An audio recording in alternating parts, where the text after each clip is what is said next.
we were thinking about content before the word has been used nowadays in a lot of ways. When we think about the creative process, it's such a mystery. We're the only beings on planet Earth that have the ability to imagine things. And one day Disneyland gives me a call and says, hey, like, we know and we've seen your work. The spirit of Walt Disney shining down upon you. Oh, I guess. In a creative space, there's necessarily not a right or a wrong. There's just people who want to work with others. What is one toxic trait you've personally had to let go? Ooh.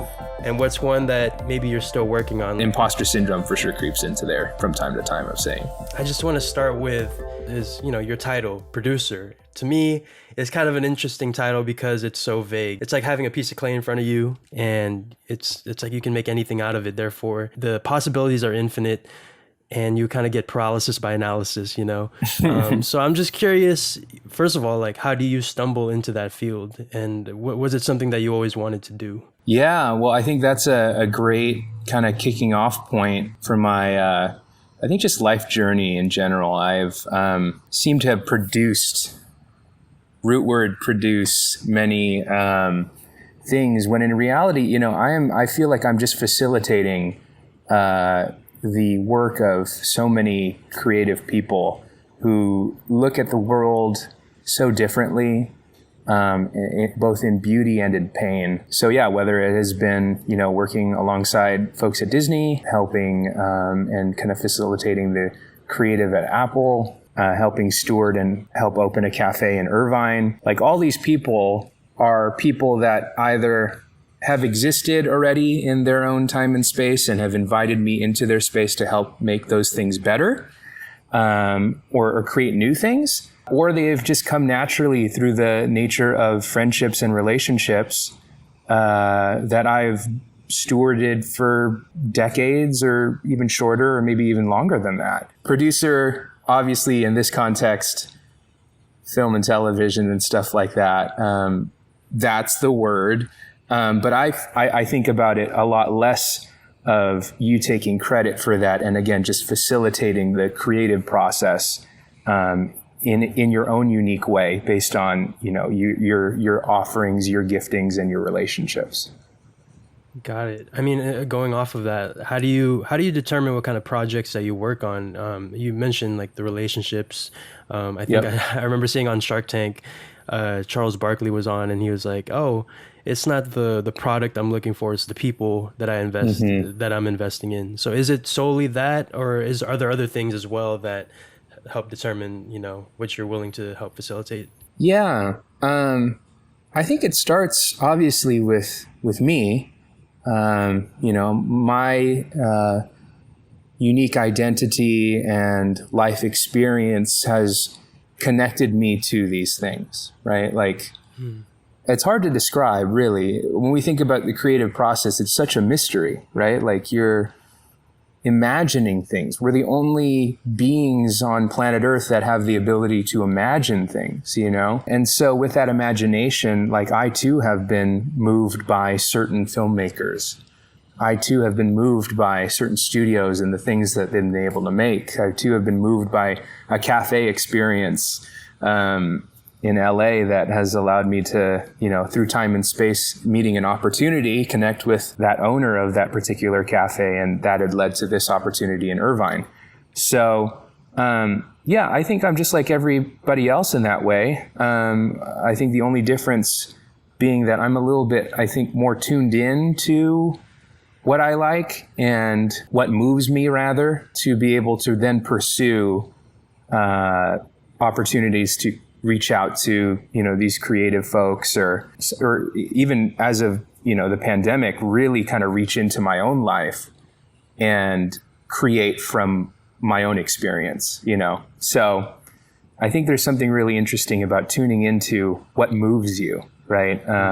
Rick Rubin, I'm going through his book that he released, I think within this past year, called Creating a Way of Being. It's such an interesting thing because as I speak about creativity to all of you, and to you specifically, Francesco, I think there's, again, like, a language that's used that almost is ethereal, right? Like when you're tuning into something, he used that specific phrase, Rick used that specific phrase of tuning into your own being, essentially saying, hey, pay attention to the things that catch your attention, whether that be, the way a coffee tastes, or a cappuccino. I'm a cappuccino guy. I like cappuccinos. Or going to Disneyland, right? Like there's something about seeing a castle at the end of this turn of the century street that you're just like what? Like there's something there, and there's reasons why people connect to that. And so,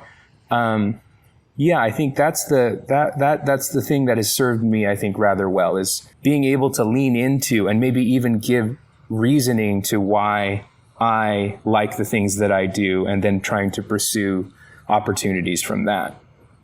One thing I remember you mentioning when we were first talking was you opened up a cafe recently, and you said that, the food and the drink, they're really just a vehicle for what is really going on here, something bigger. It's the community building. And I think that's kind of what you're speaking to, is that, yes, the thing that's being sold and the thing that is being produced, or, whatever it may be, is simply the vehicle for what it is, whatever the deeper notion is, whether it be an act of love or a service, or something deeper, or an opportunity to connect, So I really admire that, you really think that way, because in the age of now where you can kind of make anything, like anyone can make anything. Like if you think about music, for example, music production has never been easier. You have little toolkits and beat drum kits and stuff that you can use, but I think what separates the great artists from the good artists are the ones that are able to take it to that next level. So just out of curiosity, what would you say are kind of three things, because I've spoken to people that seek to be a producer, and I was just curious to how at the college level can you prepare for that kind of the tasks that you have as a producer? Yeah, that's a great question. I think I can answer it through the lens of my own college story. And so, like you had mentioned at the top of the show, I graduated from CalState Fullerton, go Titans, back in 2014. And the whole, college journey for me was, maybe resonates with a lot of people, but I really didn't know what I wanted to do. I graduated high school in 2019, and then went to a junior college locally here in Orange County, and then transferred to CalState Fullerton. But through that time, I really, there's one kind of guiding thing that kind of pushed me forward when it came to, I guess, life, but also, this career journey, and that was my love for Disney.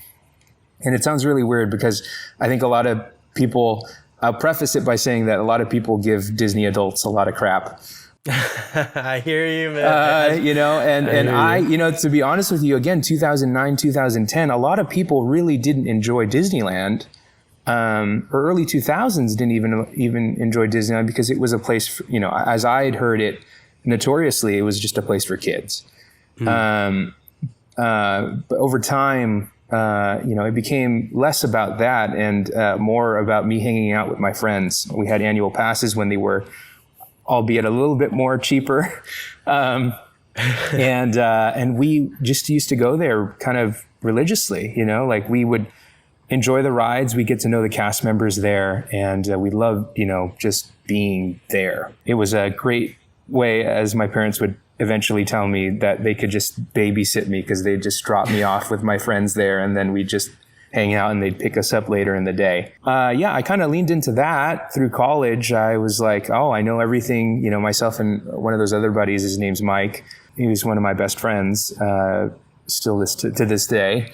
We're like, oh yeah, like we know a lot about this place, and so let's start a blog, so that other people who don't know about how to maneuver the Disneyland, whether you're a tourist, visiting for just a little bit, or a local like us, let's do a blog, because blogging was still pretty cool back then before vlogging. And so we did. And that led really through, I think, the beginnings of the professional career was we blogged for like a year, kind of on and off on Tumblr. We did stories like, how do you get free water at Disneyland instead of having to pay for like the $5 Dasani water bottles that, not to knock that, but like if you're like us and teenagers and didn't have, $5 to spend. Those water bottles cost a pretty penny. Yes, they do. So like, where do you get free water, Right. And so we did stories like that and did stuff like, like what were our favorite rides and, at which order do you ride them based on how crowded the park would be during that day,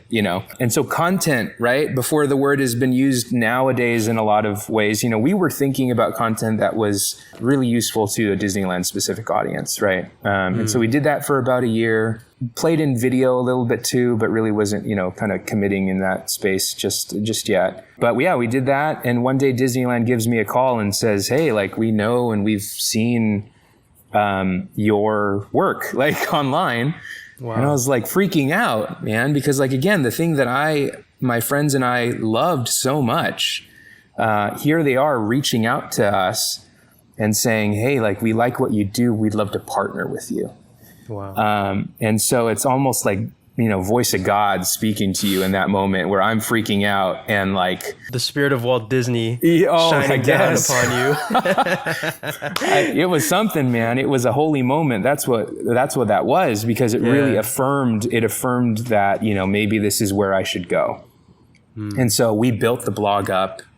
We eventually titled it Disney Examiner, which, pretty simple, but like, we were taking a closer look at Disney. Through college at CalState Fullerton, I was producing this blog. I was the editor-in-chief, I was the founder, and I just ran with it. I was like, okay, guys, like Disney has eyes on this thing. They're going to invite us to events. We need to do this. Like, we really need to like find order and reason.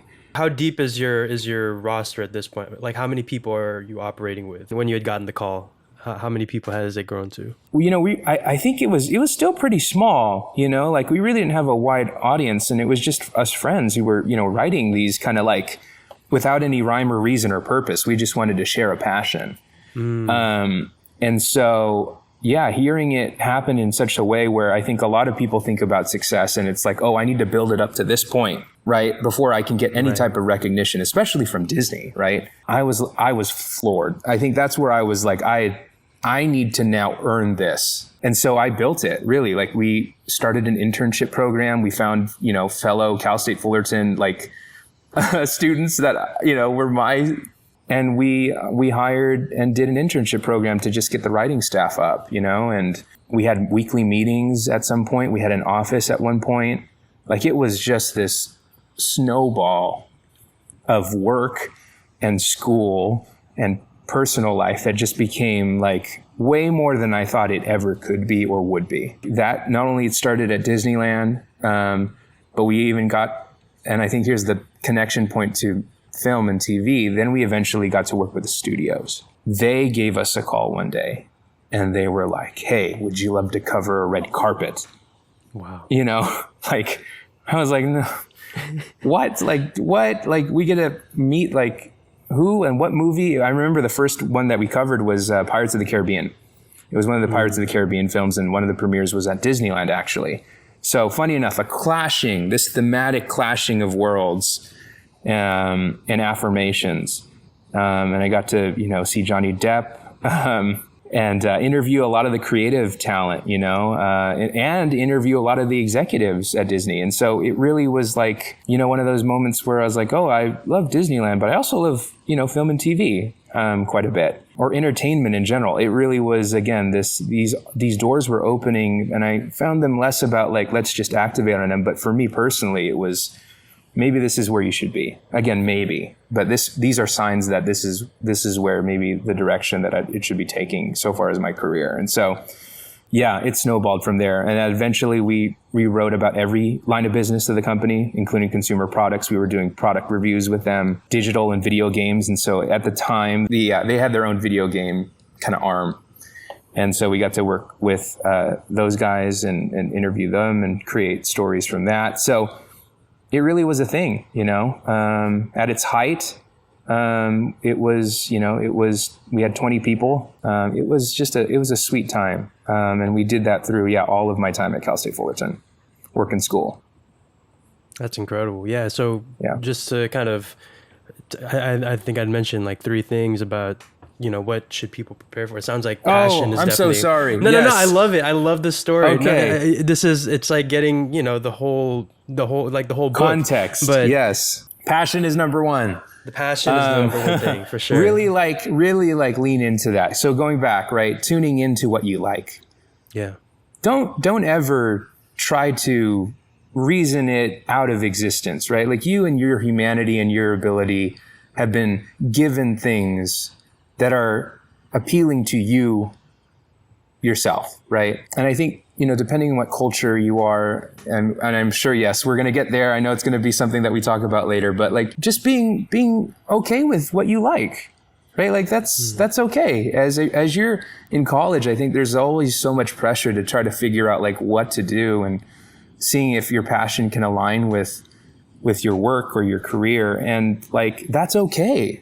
It may not turn out to be the thing that you end up doing as a career for a season, but it's wholly who you are. I think that's the thing that you should honor most is, for sure, obviously listen to outside influences and passions, right? But for sure, like, it's okay to know that you like things and you be able to pursue them is one of those avenues of trying to see if it will work and see if that will be a career path. And so producing came by way of that relationship, of those relationships built through my blog.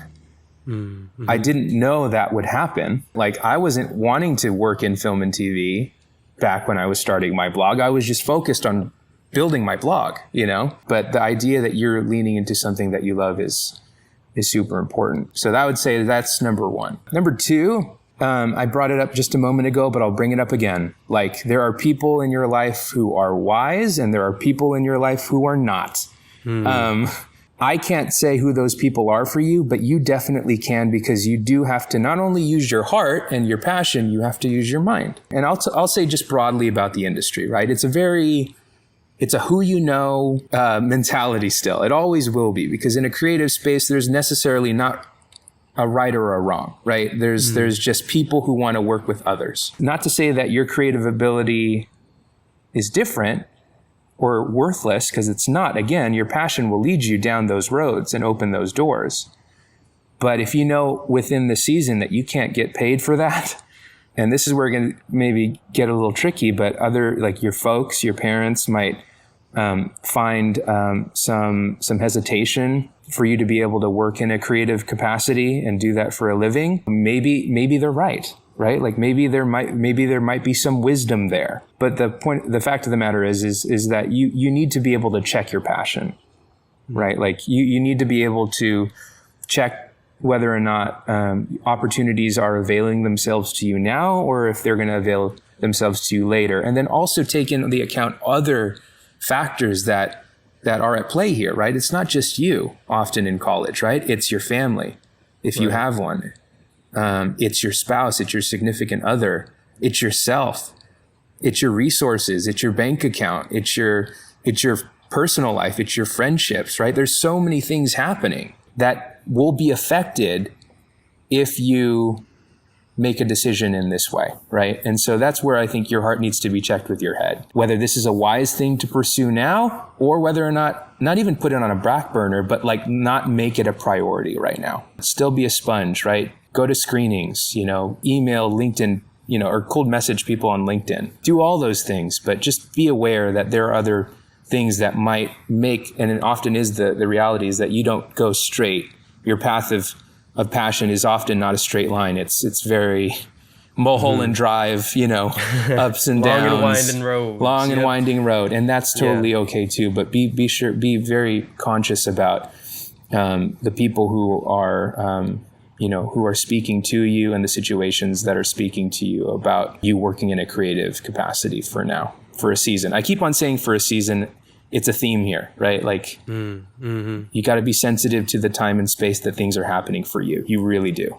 And then the last thing, if there is a number 3, it's to always be in a constant posture of learning. Constant. It's not even lifelong learning, right? Like lifelong learning is like you're just consuming information. You're not just consuming information, my friends. Like you're consciously kind of throwing, a general direction of where you want to go. And so if it is producing, right, if it's film and TV producing or creative ad producing at a agency or a firm, or if it's producing, short films or trying the whole YouTube route, right, and starting your own channel a la Wong Fu Productions or whatever. Right. Just know that a lot of what often happens for a lot of these guys is that they have been learning from other people. But it really requires that spirit of humility. It really requires that spirit of wanting to know more about a particular time. It also requires a lot of respect, because like oftentimes the people who are working in their stations and positions are people who are higher level up, right? Like they have done the time. And again, time and space has afforded opportunities for them to climb the ladder or what have you, or be a master at their craft. But it really is this idea that you are there to be a student. You are there to be mentored. And when you do, I think a lot of good things happen, because not only do you have a relationship with someone who could potentially lift you up once you have the skill set, right? Or those opportunities. But you also have what I think is super important is that relationship when it comes to wanting to learn more, knowing and telling yourself that you don't always have the right answer, but indeed you'll try to figure it out. In your own humanity, know that you're not perfect, and nor should you claim to be, but that you have the desire to want to, because of that skill, because of that relationship, make something and restore it to its proper place. Like there's within your field, within your work. Yeah, I think those kind of three general things are super important. Is obviously follow your passions. To listen to wisdom. Check it with wisdom, I should say. And then the last thing is always be in the constant state of wanting to receive from people and to learn. Because there's so many benefits beyond just like, really, if you want to explode those three things out, those are just life things that I have benefited from in and outside of producing, really. Mm-hmm. And these are the things that I think have allowed the relationships and opportunities because of these people to happen to me. And so, yeah, lots of stuff there. No, I love it. I think there's a lot to chew on there and to think about, because just in you saying the last bit about being always open to learning and always checking your ego at the door. I think of that saying, the wise man knows enough to know he doesn't know much. And I think that's definitely something that I'm personally, trying to implement into my life, is like, there's always something to learn from every single scenario, every single moment of every single day almost. Like you can figure out something that you can apply that can change your life. That being said, thank you very much for that. I want to take a little bit of a shift gears a bit. And I'm going to ask kind of a little bit of a deep question under the guise of a silly question. Okay. Go, shoot. Yes, let's do it. On a scale of 1 to 10, how would you describe your family's grasp on what it is that you do? You talked so much about exactly what it means to be a producer, but how would you describe exactly how they view you, what you do? Scale 1 to 10. How much they value, or how much they understand? Understand. Okay. Yeah. Yeah. My immediate family, so my mom and dad, they've always been open and not prescriptive about pursuing whatever work, really. And so as it relates to film and TV, I think there's some hesitation, obviously, because it's something that they just didn't think was a career path for people. It's hard to describe 1 to 10 because that fluctuates depending on where I am on my project scale. But I think they've always been an advocate for me to try things. And I think that's been so helpful, especially given my cultural identity, to be able to pursue. And it fluctates. But I think all the other things that I do, I think only give them reassurance that, if I want to continue to pursue film and TV, then, at least he's taking care of himself and all those things. So yeah, maybe not 1 to 10, but literally yeah, and then and then yeah. That's the spectrum. That's the spectrum. Okay, Yes. I got you. Yes. I got you. Well, in speaking about that, you brought that up. Something that I know we wanted to discuss is the experience of being a Filipino American, working in fields that maybe our parents, grandparents, our ancestors didn't think of. You know, when they're making a better life for their next of kin, they didn't exactly think, oh, they're gonna pursue these creative endeavors.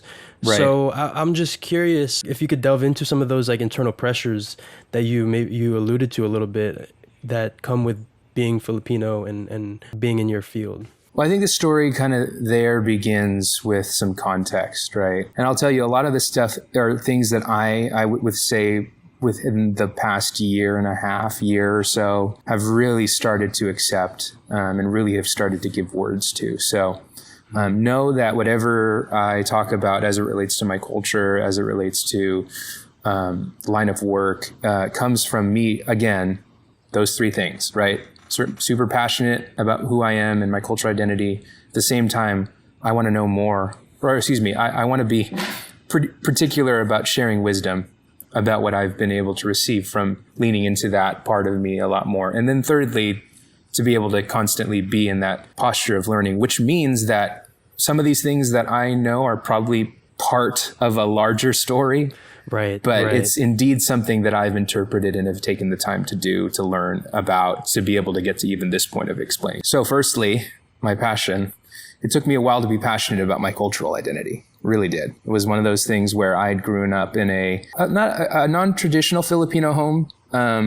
My grandpa on my mom's side was an executive at Eastman Kodak Company, so film, when they used to print pictures at Cesco, 1 hour photo. So film was already a big part of me, even though I didn't even know it through him. I think that's the perfect analogy, really, when it comes to understanding where they're coming from as it relates to why they're so hesitant. Because you can be familiar about something like movies and TV or any creative endeavor and be like, no, those are hobbies. Right? Those are things that you do on your off time. Those are things that you do that don't get you paid.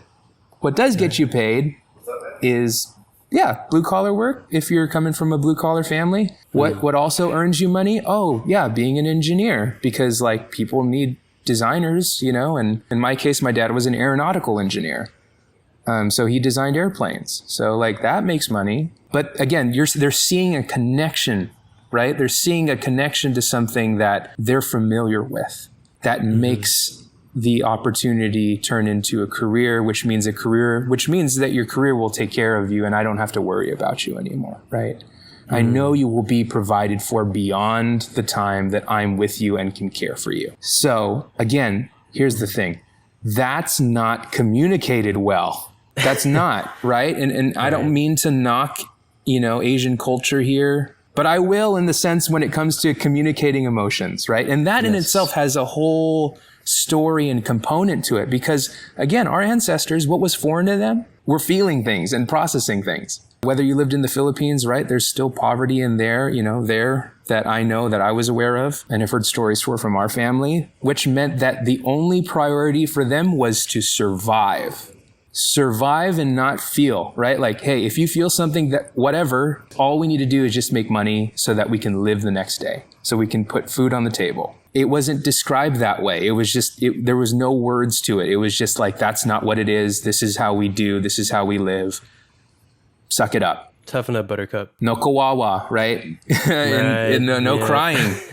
We connect that history back to where we are now, right? We stand on the shoulders of our ancestors, not just in their jobs, not just in their cultural identity, but the fullness of who they are. That includes their emotional beings, right? Their emotional selves. And so again, we meet it to today, and even for people like myself, and I'm sure a lot of other Filipino American who are in this middle ground between connecting what we do, if you work in a creative capacity, to your folks or other Filipinos who didn't grow up in that space because it's foreign to them and they don't know how to communicate what's going on in their head and their heart to be able to translate to you how much they really do. And here's the kicker, how much they actually really care and love you still. It just comes out differently because it's foreign to them. That's what's really interesting here is there's an underlying love that has always,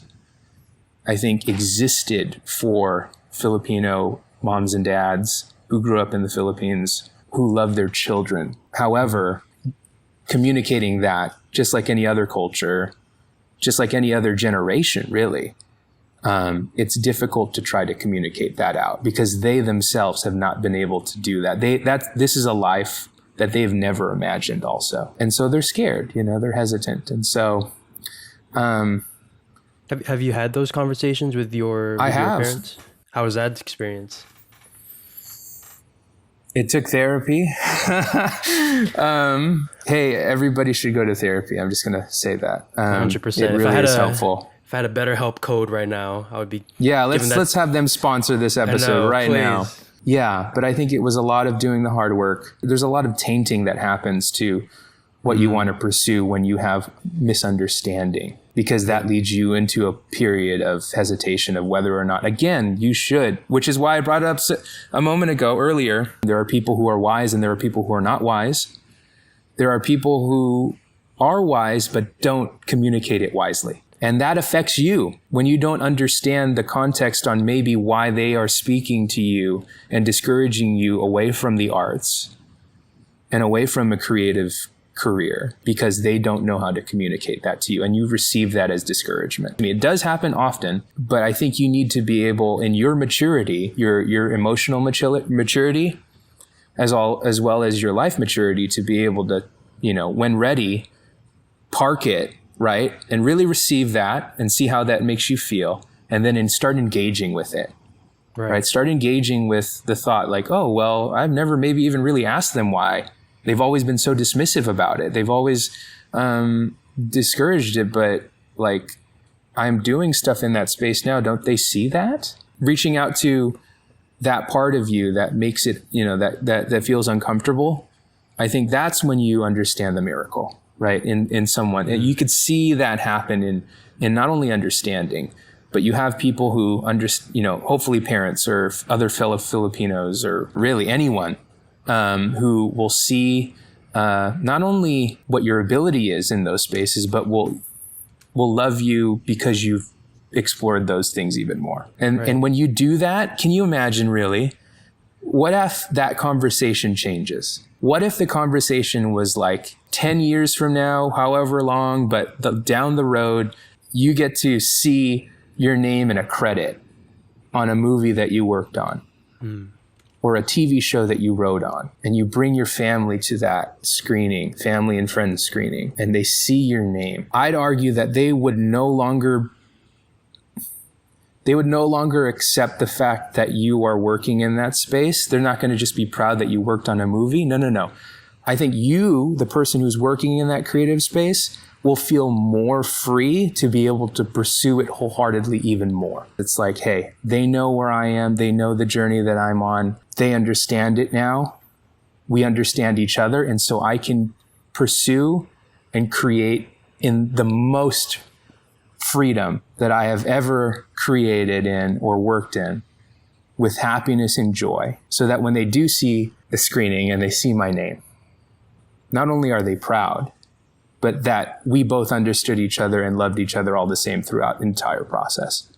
And I think that's the cathartic thing that I hope for everybody, really. It's less about showing them that you made it, but it's more important that you have a conversation so that they understand more fully, and so that you and yourself can operate and work and create with freedom and with joy. Yeah, there's two things, man. That's an incredible vision and goal to work towards, and I love you putting that out there in the universe. Two things that come to mind is the idea of not holding grudges against them, or using the motivation of proving them wrong versus proving yourself right. Right. Instead of lashing out, and maybe it's instead you try to show them what you can do, and here you go. Let me, this is what I can do. This is what I feel like I'm good at. And then let me just see where I can go with it. And that's where you can get to that showing your name in the credits and whatnot. I think that's very beautiful. And another thing that you tapped on a little bit is, I think something that I've personally had to kind of come to grips with, and as well as in talking to some of other fellow Filipinos, is the idea of kind of the hierarchical relationship that a lot of Filipino families have. We're taught from a very young age, respect your elders, respect your elders. You know, when you see them, do the mano po, put their hand on your forehead. And also when they criticize you or when they say something that you don't like, you can't say anything. Like if they don't, for example, political beliefs, if you don't agree with them, then tough luck. Like you're just gonna have to deal with it. And I think for me, the moment where, because for example, in going into this internship with the CSU Entertainment Alliance, I remember showing her on Handshake, like, look, like they're looking for someone who wants to do podcasting, who is into marketing and whatnot, two things that I really like to do. And she was kind of like, "Are you sure? Are you sure?" And I instantly took it as like, huh, she's doubting me. Like that sucks. And that kind of leads me down a path of just like, yeah, of self-doubt and almost down a long path. And I remember the moment that I started to see my mom as a human being, because I feel like for me, again, speaking on that hierarchical thing, you grow up thinking of your parents, you know, they're providing for you. It's kind of, for me, it's kind of like a dog where, you know, your dog knows who the provider is. Same for me is like, I understood that my parents and my mom, they're the ones that put the roof over my head and the food on the table and whatnot. So I respect it. Whatever they say is the lay of the land. But as I grew up, and it wasn't until, you know, similar to what you were saying, a year and a half ago, this past year, where I'm getting to know my parents almost again, you know, and they're getting to know me. And they, in a way, they've always known me. They always mentioned to me like, yeah, you're always in front of a camera. You always love making your little, you know, your little blockbusters.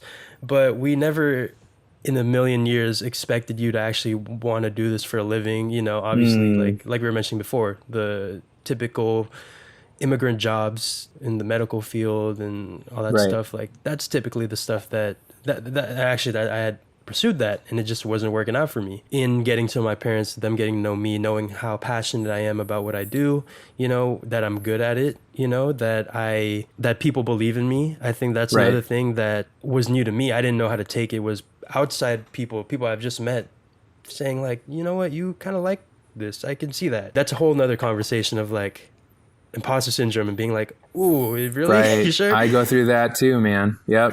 Yeah. But it all starts with that hierarchical, you know, structure of families. And now I'm curious, it sounds like you guys have gotten to that point now where, I mean, I don't know, have you had that conversation or have you gotten to that place where you guys get to know each other on less of that looking down on you and more so like you guys are up here, maybe not exactly here, but like, you know, you guys are getting closer to that. Oh yeah, no, definitely. I resonate with that too. Is that, you know, again, people see me for the humanity that I have in me, you know, and I think for my folks, and again, like they were never, I would say, dissuading compared to other people. So I think I even received criticism even lighter than I think some other people, like maybe yourself or even other more traditional Filipino families would have. My parents are my friends now, you know, like they don't have to worry about me, you know. We're not necessarily equals. I always have deep respect for them. And there are things that my dad and my mom have done both collectively and separately that I'll always be in awe of, especially raising me because I was a handful. Yeah, my grandparents are the same way. Like I took them to the cafe a few weeks ago. Wow. And can you imagine, right? Like that was kind of like my moment, you know, like I'm still working on the movie and film side of things and haven't been able to bring them to, you know, a screening that has my name and a credit yet, but I was able to bring both my parents and my grandparents to my cafe, Copa Vida in Irvine. And man, like I've never seen them more glowing in my life. And that I felt that, what it means to succeed in even a cafe, a creative endeavor, you know, to be able to create a space where people can gather over delicious food and beverage and just do life with one another. Like, I mean, I'm doing that with my grandparents and my parents, and that makes me feel really good about honoring them and the legacy and the hard work that they did in raising me, but also that I could just enjoy a meal with them. Yeah. So, you know, you've been a graduate from CalState Fullerton for how many years now? I graduated in 2014, so we're getting up on the 10-year anniversary, which is wild to me. Hey. Oh my gosh. I'm aging myself right now. Yeah, the reason I ask, not to make you feel old. That was not intended. No. But I was just curious because I was looking at a TikTok and they're mentioning how difficult it can be to explore your identity outside of the college setting, and I'm curious, what has your experience been with that? Has it been difficult? Because in the college setting you have clubs, Right. you have different festivals and whatnot. Right. Outside of that, it's kind of hard. You have to go look out for that. So, what was your experience been with that? Professional identity or just who I am, personal identity? Sorry, I meant regards to like your Filipino Culture. Oh yeah. Well, at Fullerton, I really didn't interact, I think, as much as I should have done on campus because I had, Disney Examiner and was building that. And so I was in the class and then I'd sometimes ditch class. And I would, just experience life outside of all of that. So I am probably one of many, because there's a lot of people who are workers. That's the one thing I love about the CSU system is that, we're very practical people. Oftentimes, yes, we're working 2 jobs at the same time going to school. Students who have full families, like they just have to not only work, but just be present at home with their kids. I wouldn't, fully, separate Fullerton from community because we do have a lot of communities. As it relates to Filipino identity, I think everybody knows that CalState Fullerton hosts the Friendship Games. If you're not familiar with Friendship Games, it's essentially this one weekend where like pretty much every Filipino in Southern California and everywhere on the Western Seaboard kind of gather to play games, like field games and party and all those things. And so to know that my alma mater hosted that and I never went to those things, to be honest with you, I really wasn't as interested as I am now because of, again, all the things that we just talked about. I think my cultural identity back then in college was like, I just want to say that I am and build my blog and go to Disney and then go to Disneyland. It really was that was it. I will say this. I also, I'm proud of being Filipino. I don't participate in Filipino clubs and whatnot, just because, like you said, I feel like I want to pursue this career thing. I also have my family. I also have, other endeavors. So I also think that information, if you're looking for like identity exploration regarding culture and ethnicity, our schools are great ways to do that. Yeah, schools are great, but also information has never been more accessible with regards to the internet, TikToks, videos. You'll find people that are speaking to you, like not to you, but to you, like it's making you feel seen. So I would point anyone who maybe just got out of college or whatnot, feeling intrigued to pursue those lanes. Just look up like Filipino identity, toxic Filipino traits. That's something that I was actually looking into that the other day, just because there are so many inside jokes and little things that being Filipino, you understand is part of the experience, So I wanted to talk to you a little bit about what is one toxic trait you've personally had to let go, and what's one that maybe you're still working on. Like for me personally, the idea that acknowledging your mental health is being quote unquote maarte or dramatic. Right. Whenever I was sad, it's always like, stop being maarte. Just come on, like put on a smile. Like this is not the situation right now. So it's like, okay, well, damn, that was actually like real emotion I was feeling there. I would like to talk about it, but go ahead, slap that wrist. You can sit down there. And then one that I'm still working on, coming out of middle school, I went to a Catholic middle school, small class. Everyone knew each other. Everyone knew each other's parents. And because of that, I always found myself getting compared to Jason. Shout out to Jason if you ever watch this. He was top of the class, top of the, head of the basketball team. I was also on the basketball team. And so it was very much like, from my perspective, always like, hey, you see Jason, he's over there working on like getting straight A's. Come on, you should do that too. So, and fast forward to now where social media, you have access to everybody. Oh yeah, you can compare yourself constantly. And everyone's always posting. For me, I always say social media is just like a tenth of my life. and Mm. it's the good 10th. So that attitude has led to a lot of like, self-loathing or like putting myself Mm. down. So that's something I'm working on still. How about yourself? Yeah, thanks for sharing all that, and Thank you. being Yeah. vulnerable in that way. It's interesting because, like, I think there are just toxic traits now, right? Like, so going into this whole leaning into our culture and stuff like that, like, I know people that I'm friends with who aren't Filipino who absolutely go through the same things that we do. I think what makes them super Filipino is because, again, like, the context, right? Now, we briefly touched on it here, but like, it's foreign, right? Right. By defining it as just a toxic trait for me has allowed me to only embrace my Filipino side even more. So that's just a personal thing. It's just like I'm choosing to define it differently so I can have a different relationship with it. So, but because, I'm Filipino, let's just go with, it's a toxic trait, but experienced by a Filipino. There we go. There you go. There you go. Yep. I think the biggest one, for me, is like what you'd mentioned, the whole imposter syndrome kind of deal. You go onto my Instagram or you just get to know me, and it's hard for people to put a finger on who I am. and I think there's some intention and purpose behind that, because I certainly don't like being boxed in. And I think there's some wisdom in also understanding that when you kind of introduce yourself at a party or a social gathering, it's always interesting how we often respond. We're often responding with like what our work is. I feel like when you do respond with your work, you're often identifying with the thing that you do as opposed to who you are. And you keep on repeating that to yourself and to other people. It eventually becomes one of those things where it's just like, oh, am I just that? Am I just an engineer, or am I just a business person, or am I just a marketer?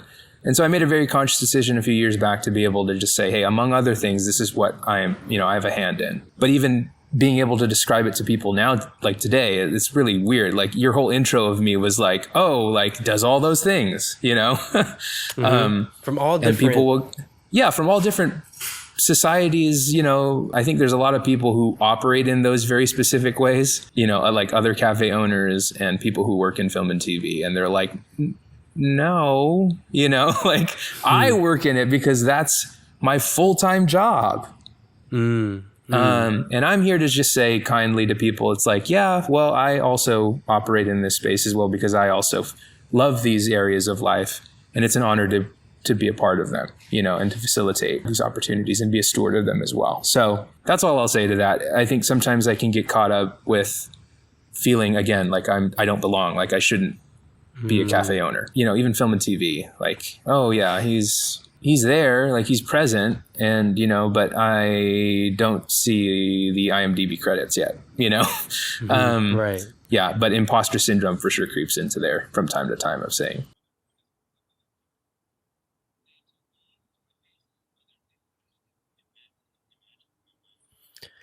I hear you. Thank you for sharing, the same way you thank me. Thank you for being vulnerable in that way.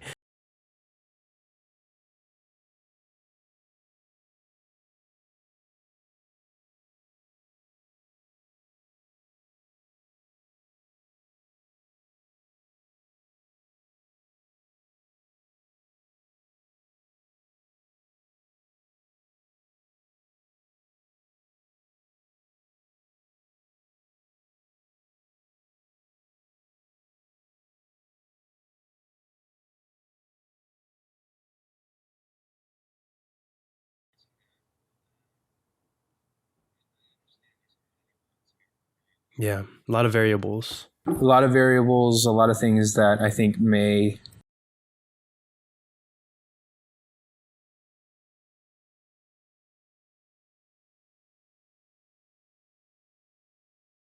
one, I think it just begins with wanting to have that conversation.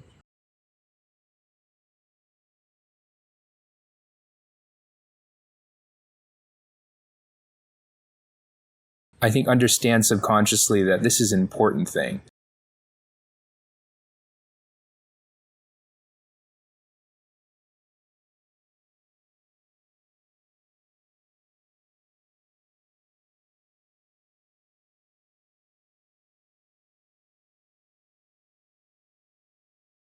So I think you should honor that first and foremost, right? Like you wanting to have a conversation, and then, when that person or, group of people want to have that conversation, you should for sure honor the yes that you both are giving, because you both find that to be something that you want to help maybe even resolve. Mm.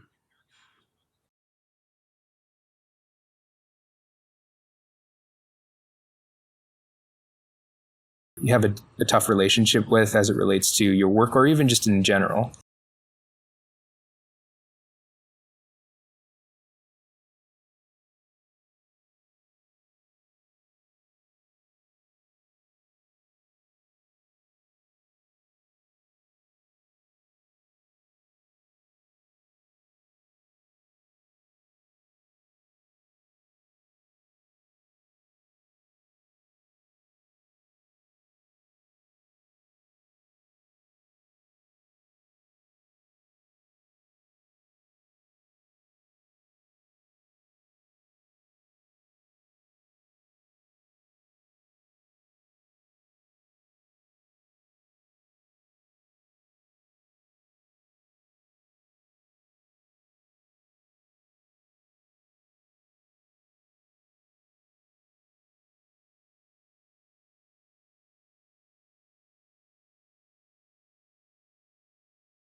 Conversations don't have to prove anything.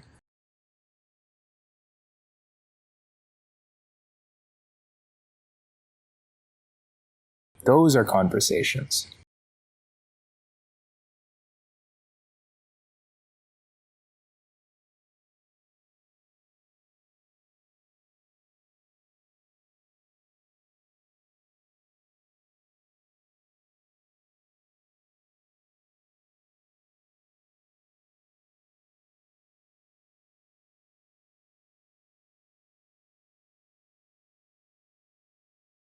I'll slip in my faith here just a second.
Listening to wisdom.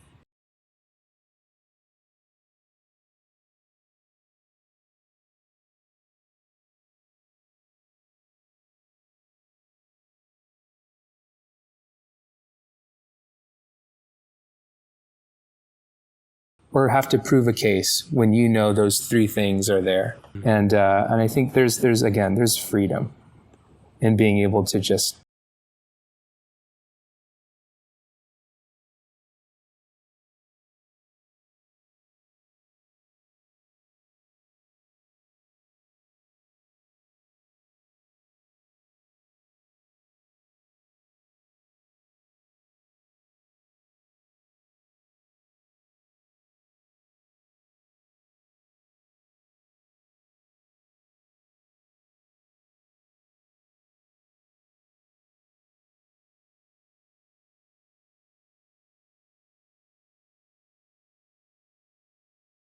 reach out.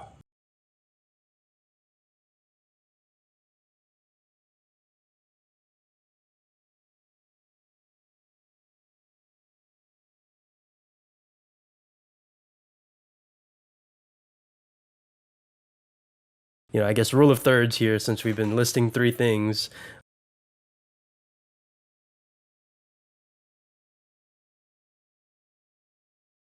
Yes.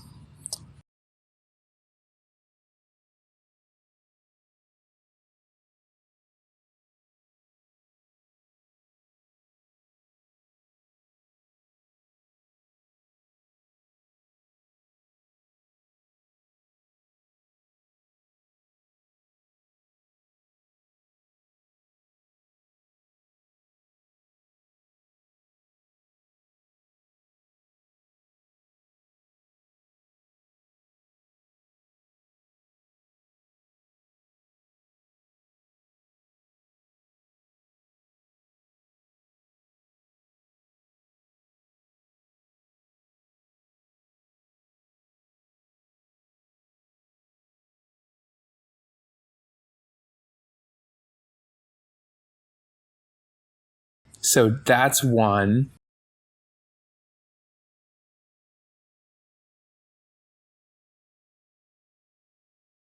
People, mentors, friendships that have encouraged and challenged me. I was at the cafe just earlier today, and I was with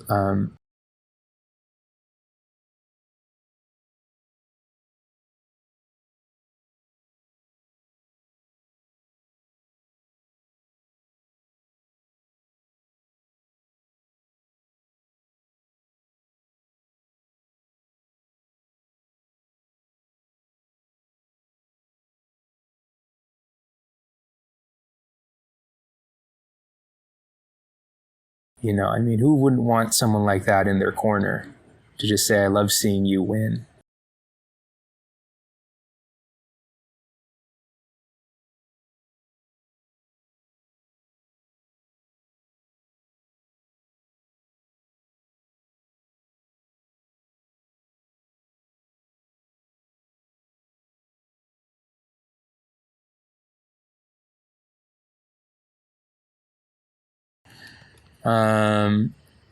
Francesco, the CSUEA, and Haley and the team.